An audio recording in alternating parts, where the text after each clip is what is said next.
Igreja, nessa noite, encontra-se no Evangelho de Lucas, capítulo 18, chamada Parábola do Juiz Iníquo. O tema da minha pregação é a vida de oração e o caráter de Deus. Lucas, capítulo 18, verso 1, diz assim: Disse-lhes Jesus uma parábola sobre o dever de orar. Faz parte do conjunto de ensinamento do nosso Senhor e Salvador Jesus Cristo, o tema oração. Jesus entendia que a oração é o fôlego da alma. Sem ela, a alma se sente asfixiada. Oração é o primeiro exercício da fé. É a expressão profunda de confiança no caráter de Deus. É meio de graça. Através da oração, Deus supre as nossas necessidades, faz por nós, especialmente na nossa dor, o que não poderíamos fazer por nós mesmos para nos livrarmos do nosso sofrimento. Então, essa é uma parábola sobre o dever de orar, mas não apenas isso. Orar sempre e nunca esmorecer. No grego, nunca se sentir esgotado. Não perder o encanto pela oração. A capacidade de perseverar na súplica. Então, esta é uma mensagem que parte do seguinte pressuposto: que a nossa vida de oração é costumeiramente assolada por ataques frontais, seja do inferno, seja da vida, que tem como objetivo nos dissuadir de manter uma comunhão íntima com Deus. Aqui está, portanto, o texto dizendo que o objetivo do Senhor Jesus nesta mensagem era estimular os seus discípulos a orar, mas não apenas orar, orar sempre, sem nunca esmorecer. A partir do verso 2, o Senhor Jesus nos apresenta um dos principais motivos para nós perdermos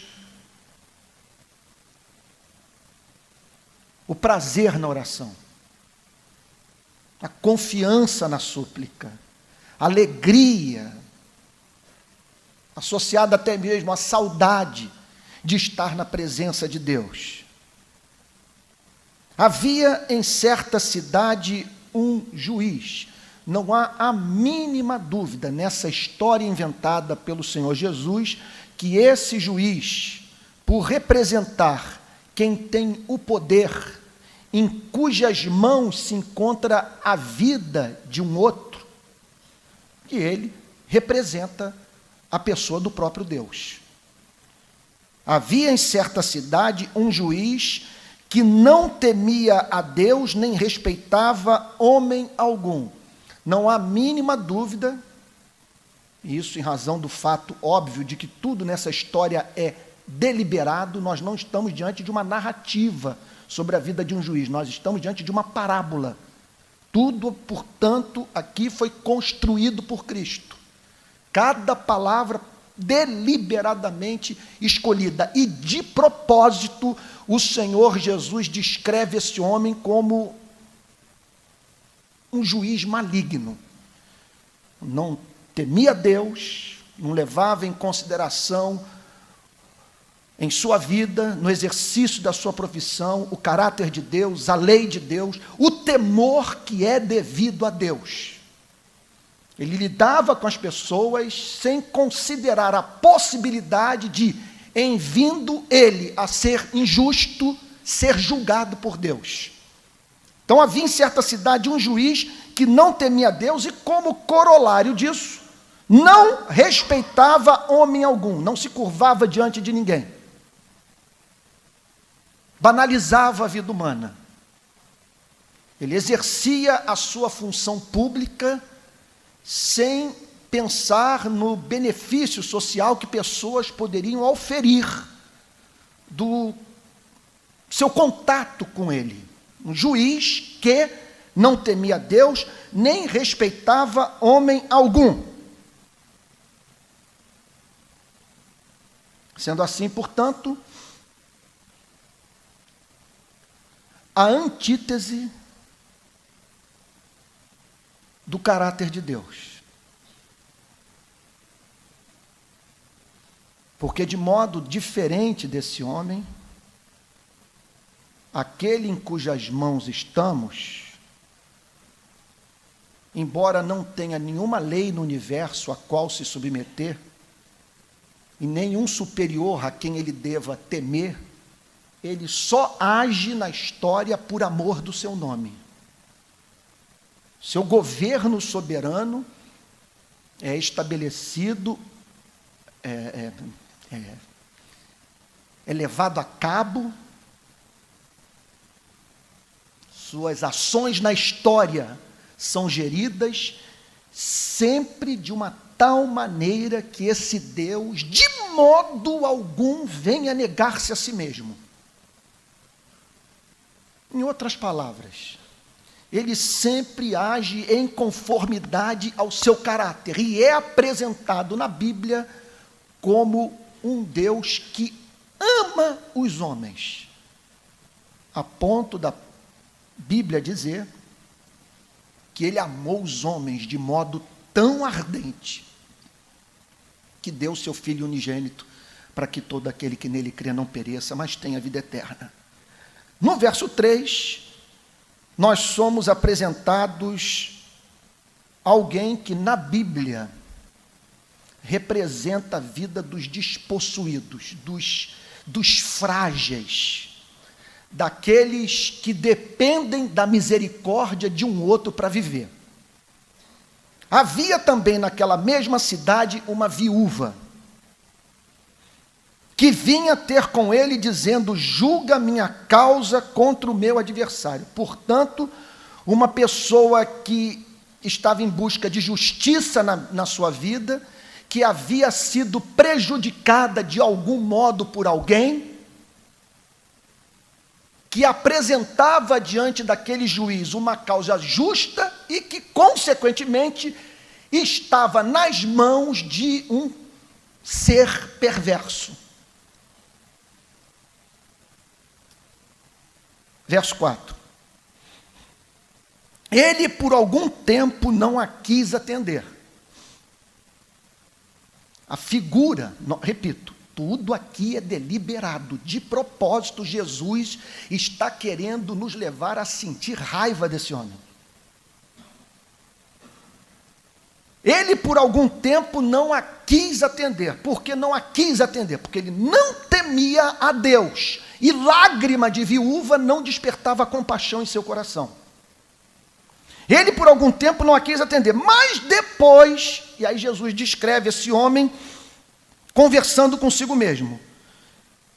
E é interessante que Jesus o faz se comportar de modo inusitado. Eu nunca vi na minha vida uma pessoa fazer uma declaração como essa, admitir fatos como esse para si mesma. Bem que eu não temo a Deus, nem respeito homem algum. É claro que há pessoas que não temem a Deus e não respeitam homem algum, mas que são incapazes, pelo fato de não termos, nós homens, energia moral para admitir a nossa canalice. O que nós vemos sempre é aquilo que os psicólogos costumam chamar de racionalização. Por isso que é muito difícil você convencer um político corrupto apenas chamando de canalha. O que é mais difícil é desconstruir a racionalização, levando a ver que a ideia de que, por exemplo, roubar para a promoção da causa é péssimo para a democracia do país. Agora, você o atacar frontalmente o chamando de corrupto, jamais o convencerá, porque ele construiu toda uma defesa que lhe permite viver na canalice sem drama de consciência. Mas como nós estamos diante de uma parábola, Jesus descreve esse homem dizendo para si mesmo: bem que eu não temo a Deus, pouco me importo em o agradar. Não faz sentido esse discurso de viver para a glória do seu nome. E não tenho o mínimo temor dele intervir na minha vida, me julgando pelas minhas ações. E ele prossegue dizendo: e nem respeito homem algum. Não exerço essa minha profissão movida a compaixão.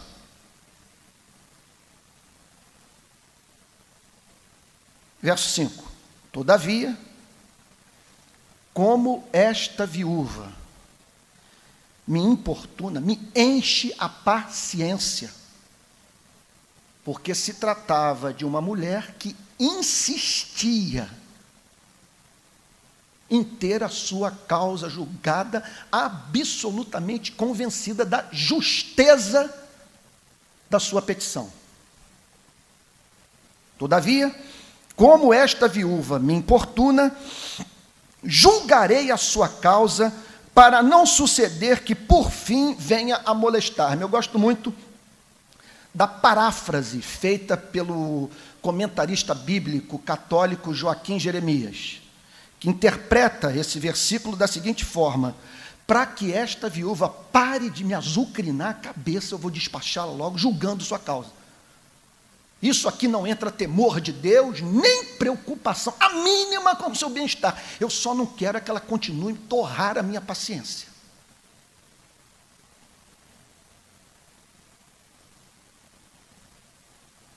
Ele se deixou pautar por ela,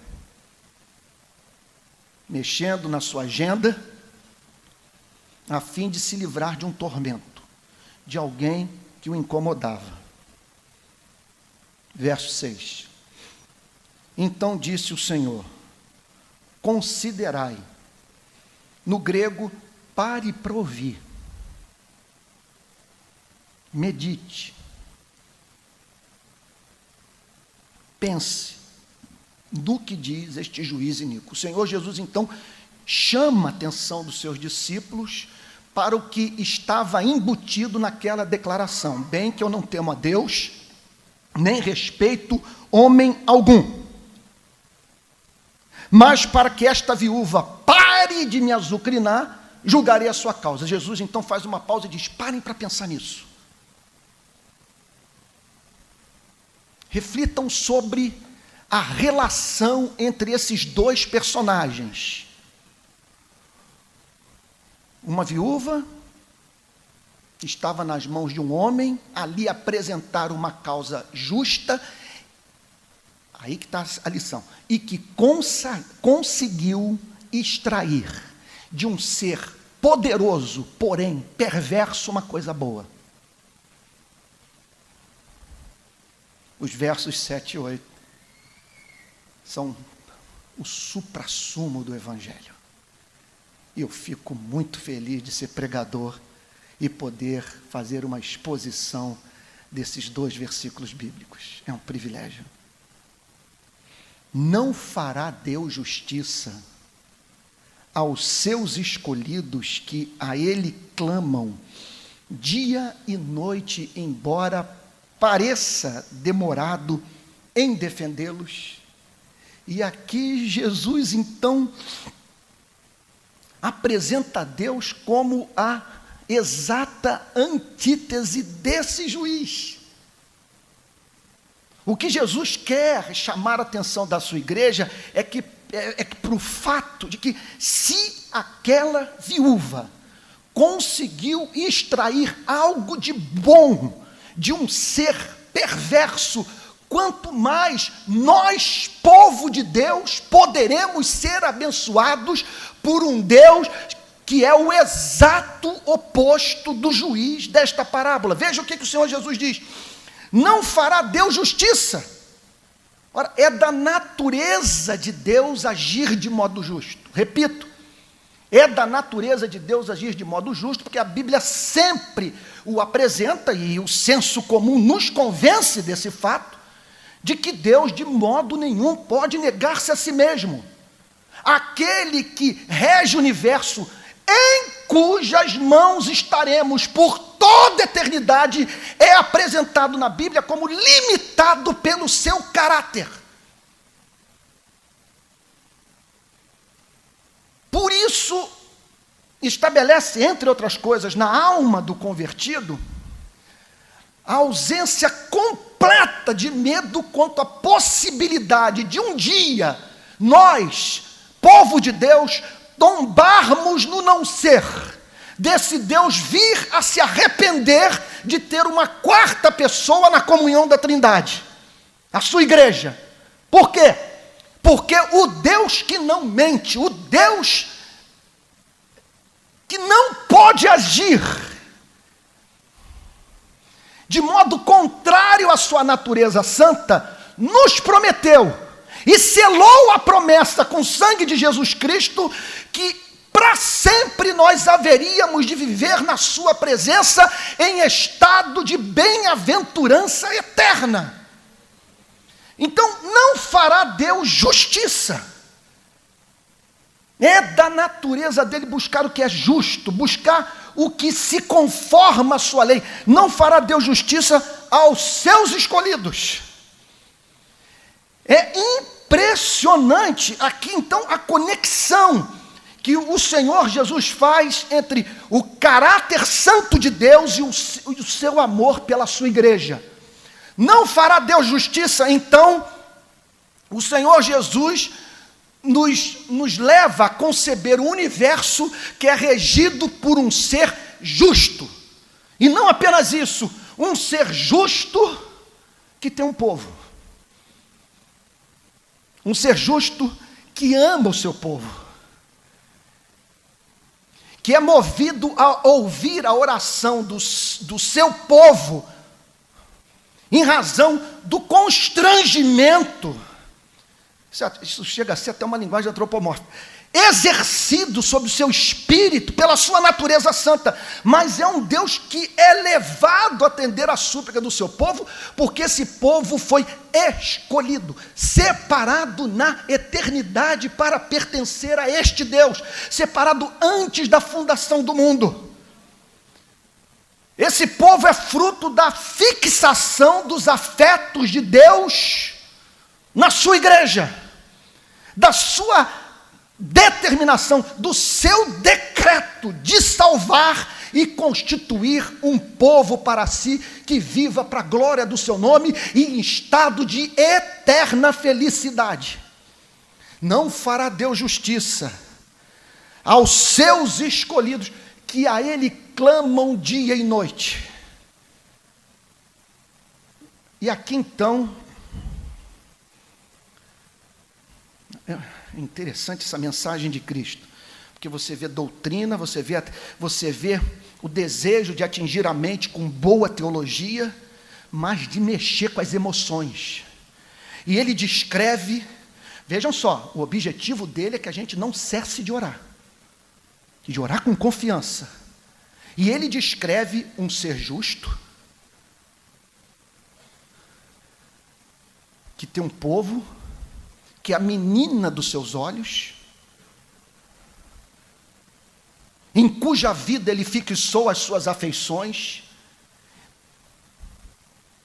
E assim o Senhor Jesus descreve esse Deus a contemplar, esse Deus justo, a contemplar os escolhidos, clamando pelo que é justo, manhã, tarde e noite. O que Jesus estava dizendo é o seguinte: é irresistível. Não há como ele não ouvir a sua oração. É claro que ele está apelando para as emoções humanas. Está apelando para a forma como nós nos relacionamos uns com os outros, especialmente com os nossos filhos, com as pessoas que nós amamos.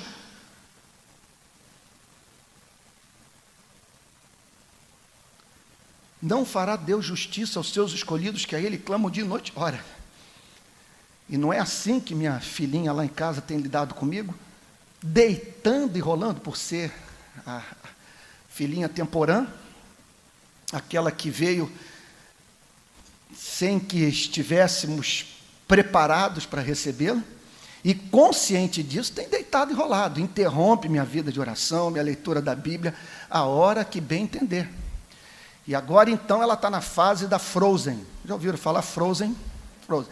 Ela já passou pela fase da galinha pintadinha, já passou pela fase do Pocoyo, também teve a fase da Peca, tá certo? Peca, e agora é da Frozen. Só que coroa da Frozen, o bastão da Frozen, o vestido da Frozen. E eu não sei se ela está assim juntando histórias. A onda dela agora é pedir para que eu faça o papel de bandido e que eu entre no quarto de repente com cordão e amarre na cama. E ela representa direitinho, não. Aí eu amarro o braço, agora chegou o seu fim, Frozen.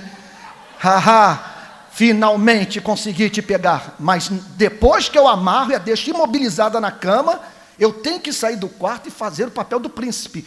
Oh, querida, quem fez isso com você, preciosa Frozen? Cheguei para libertá-la, oh, amor da minha vida. Oh, por favor, quem fez isso, o terrível lobo? Oh, então eu vou libertá-la. Só que quando eu tiro a corda um fiozinho lá qualquer, do braço, agora no pé, papai, agora no pé. Pois é.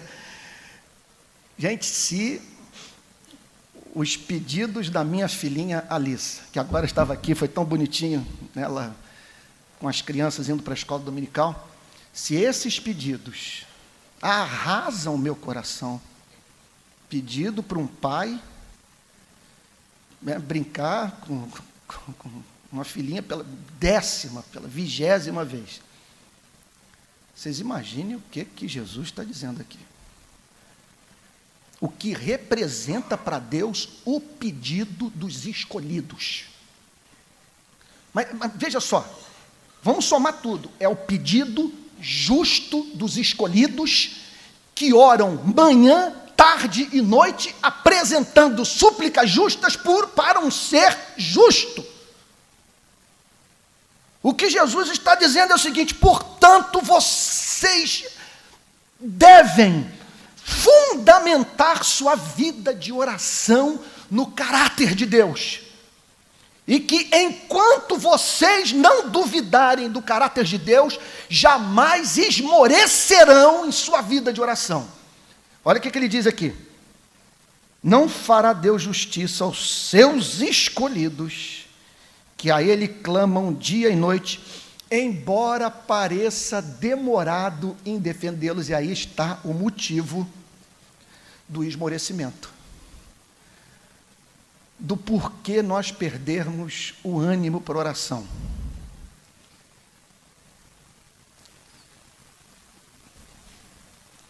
Os aparentes atrasos de Deus, esse relógio divino que parece que está sempre atrasado, quebrado. Mais do que isso, é a perturbação causada por lidar com o silêncio de Deus. Porque ele está falando aqui do crente viúva, daquele que percebe sua fragilidade e que foi levado à compreensão que depende da benevolência de um outro para ter um pedido atendido.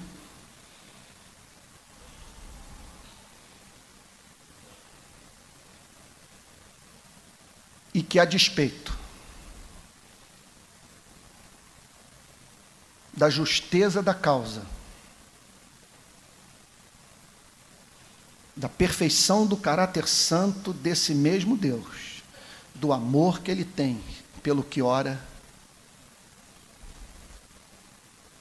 o crente é forçado a lidar com o silêncio divino, a demora de Deus. Então, o Senhor Jesus admite a possibilidade de um Deus santo, justo, que ama o seu povo, que se compadece de ver sua igreja curvada, ali pedir justiça, respondendo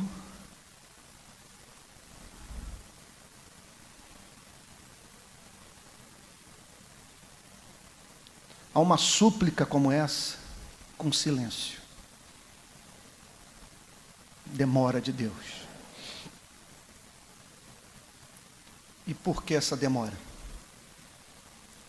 Resposta mais basilar para a pergunta é porque Ele é soberano, nós não somos o centro do universo, porque dele, por meio dele, para Ele são todas as coisas. E que nós temos que aprender a transformar a nossa oração num monólogo, fazendo com que a nossa oração nada mais represente do que Deus falando consigo mesmo. E isto pelo fato de termos tornado a glória de Deus a suprema meta das nossas vidas. Então esse é o primeiro motivo. Que Ele tem seus caminhos, conforme nós cantamos, tem seus próprios planos. Segundo lugar,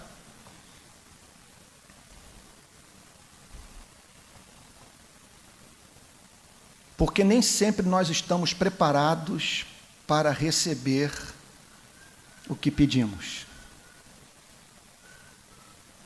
O período do silêncio é o período da maturação, o período do amadurecimento, é o período do trabalho do Espírito Santo em nossas vidas para que a bênção a ser recebida não seja destruída por nós.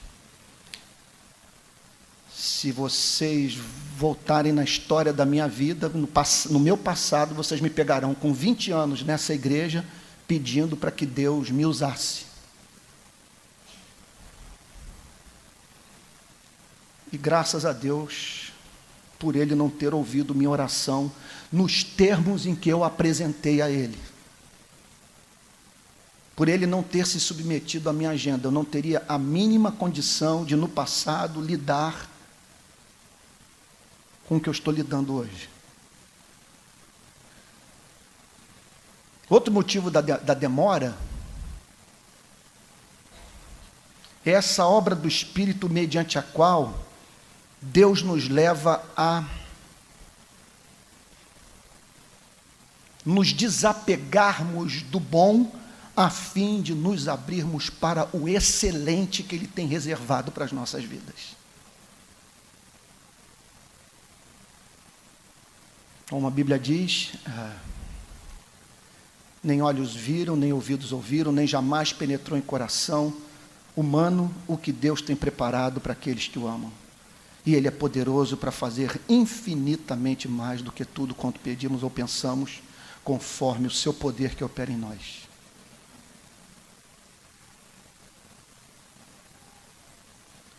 Então você se aferra ao bom, muitas vezes o transforma num ídolo, sem considerar a possibilidade de Deus ter algo mais excelente reservado para a sua vida. Bom, penso que todos aqui têm, na sua história, um testemunho como esse para contar. Basta você parar para pensar, por exemplo, naquela pessoa no passado por quem você orou para casar e que não teve sua oração atendida por Deus. Aí você se esbarra com essa pessoa na rua e é levado a dizer: Pai Santo, louvado seja o teu nome, porque tu és Deus que não ouve a oração do seu povo. Mas é isso que acontece. E não é porque a pessoa não vale a nada. Muitas vezes porque você olha e você diz, ela não me aguentaria. Sabe? Então, não daria. Ela precisava de alguém do meu lado mais paciente, mais misericordioso, mais longânimo. Embora pareça demorado em defendê-los. Demorado. Eu comecei a escrever livro desde o final dos meus 20 anos, eu acredito. E orava fervorosamente. Deus, que meus livros sejam originais, sejam fiéis à Bíblia e que alcance o maior número possível de pessoas. Devo ter lançado uns quase 10 livros com repercussão pífia,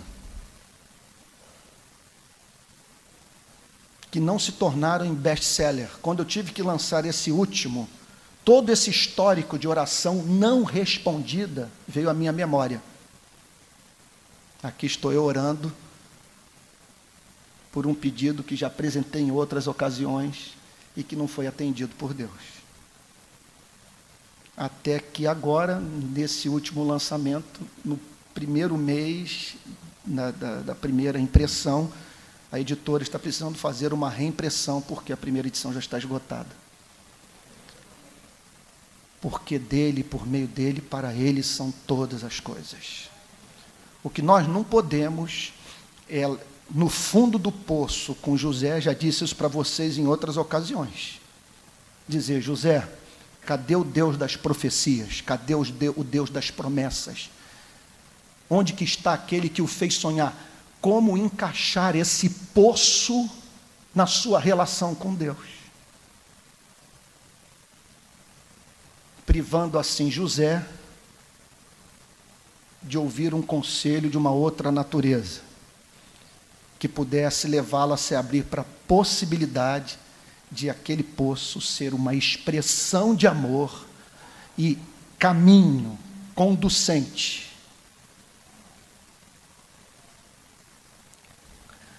a uma forma de operação de Deus através da sua vida, que representaria a preservação da vida do povo da aliança e, anos depois, o surgimento do Messias, do Salvador do mundo. Como Martin Lloyd Jones costuma dizer, a inescrutabilidade de Deus é a maior causa dos nossos tropeços espirituais. O que ele quer dizer com isso? A nossa incapacidade de entender os caminhos, os procedimentos de Deus. E de não pensarmos na possibilidade de estarmos no meio de uma história esquisita, mas que caminha para algo que, quando se tornar realidade, nos levará a dizer como José, não foram vocês que me enviaram para cá, e sim o Senhor. A Ele toda a honra, toda a glória, todo o louvor, pelos séculos dos séculos. Amém. Último versículo. O bom desse método de pregação, que a gente sempre sabe quando está terminando, né? Digo-vos que depressa lhes fará justiça, porque não há como. Ele não dá vazão a esse apelo da sua natureza santa, a esse amor pelos escolhidos. Depressa lhes fará justiça. Aí a bomba atômica. Contudo, esse contudo, quando vem contudo na Bíblia, a vontade que dá de cair de joelho. Contudo, quando vier o Filho do Homem, achará porventura fé na terra? O que o Senhor Jesus está dizendo? Que o tempo do fim seria caracterizado por muita incredulidade, por carência de fé. E é interessante observar que, se pararmos para analisar o sentido da palavra fé à luz do contexto, nós seremos levados à conclusão que crer de modo evangélico é jamais confundir Deus com o juiz da parábola. Estão entendendo? Isso é muito importante. Quando Jesus diz achará fé na terra, o que ele está dizendo é: achará pessoas que não confundem Deus com o diabo. Gente, está claro isso para vocês? Achará pessoas que têm sua vida de oração fundamentada no caráter santo de Deus, sabem que Deus é leal ao seu povo, e que sua natureza o move a ouvir o clamor da sua igreja, que a ele clama dia e noite. A conclusão é assustadora. E nessa passagem a gente vê a genialidade de Cristo. Que o que ele está dizendo é o seguinte: que nós podemos passar grande parte da nossa vida levantando questões referentes ao caráter de Deus, à sua natureza santa, aos seus procedimentos, aos seus decretos soberanos, ao seu governo providencial. Como um papa que chegou em Auschwitz e fez a seguinte pergunta: onde Deus estava quando tudo isso aconteceu? O que Jesus diz é que nós deveríamos, em vez de se passar a nossa vida duvidando do caráter de Deus, perscrutando os desígnios do Criador soberano, nós deveríamos concentrar a nossa atenção no estado do nosso próprio coração. Porque o que Jesus está dizendo é assustador. Pessoas podem viver da seguinte forma: tendo um Deus justo, um Deus amoroso, que ouve orações, que ama o seu povo, que se compadece daquele que a ele clama manhã e noite, e nós não tirarmos nenhum proveito disso, por termos nos deixado dominar pela cultura. Com isso, o Senhor Jesus revela a excelência da verdadeira fé, do tesouro, do privilégio que é crer, e do quanto nós devemos investir tempo em nosso coração, para que ele seja sempre encontrado, nos levando a orar como quem ora ao Pai, e não como quem apresenta a sua causa a esse juiz perverso da parábola. Isso significa o seguinte, meus amados irmãos, que nós precisamos gastar tempo diário com esse livro. Que bem-aventurado é o que medita na lei do Senhor, de dia e de noite. Que nós precisamos separar tempo à noite, com o abajur ligado, num canto da nossa casa, para olhar para esse livro como quem olha para uma noite estrelada, na esperança de ver cada vez mais estrelas. Isso significa a necessidade imperiosa, pelo fato da cultura dentro da qual estamos imersos, nos conduzir para confundir Deus com o diabo. Isso representa para você, para mim, a necessidade imperiosa de separarmos tempo para orar, para estar com Jesus, para trancar a porta do quarto, ou seja, onde for, em solitude, na presença do nosso Salvador. Isso significa participar do sacramento da ceia. Perguntaram para John Stott qual é o seu segredo da sua vida espiritual. Ele falou: eu oro, eu leio a Bíblia, participo da ceia do Senhor. Isso significa termos mais conversação santa entre nós, nos animando à fé. Termos os nossos grupos de afinidade para juntos buscarmos o batismo com o Espírito Santo. Sim, separar tempo para recebermos essa visitação divina, que enche o coração de firme confiança no amor de Deus. Isso significa também a decisão de humildemente separarmos tempo para fazermos o que os irmãos estão fazendo. Que a nós, pastores, causa grande admiração, especialmente nos dias de hoje, de tanta comunicação quente. O que eu estou dizendo é o seguinte: sem esse exercício humilde de você sentar no banco de uma igreja, para ouvir um monólogo,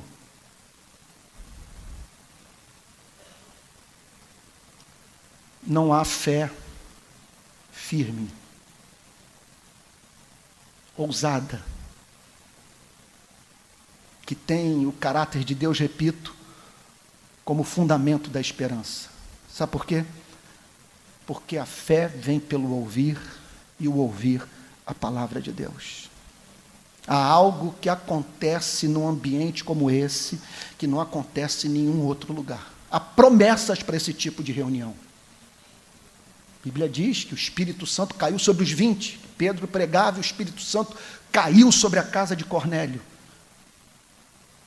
Eu não tenho a mínima dúvida que os irmãos vão sair daqui a pouco por essas portas para encarar a segunda-feira com muito mais esperança depois de terem participado desse culto de adoração a Jesus Cristo. Então é isso, gente. Porventura, quando vier o Filho do Homem, achará fé na terra? Vocês imaginem isso. O que Jesus está dizendo é que, me perdoem repetir, é tão grave, que não é demais repetir. O que o Senhor Jesus está dizendo é que no final dos tempos, pessoas confundirão Deus com o diabo. E que por isso não encontrarão sentido na oração. Que Deus nos dê graça, para que jamais o confundamos com esse juiz iníquo. Que pelo seu Espírito, ele nos leve a orar a um Deus a quem chamamos de Pai, que está mais interessado em nos abençoar do que nós estamos em receber a bênção. Que Deus abençoe profundamente em nome de Jesus.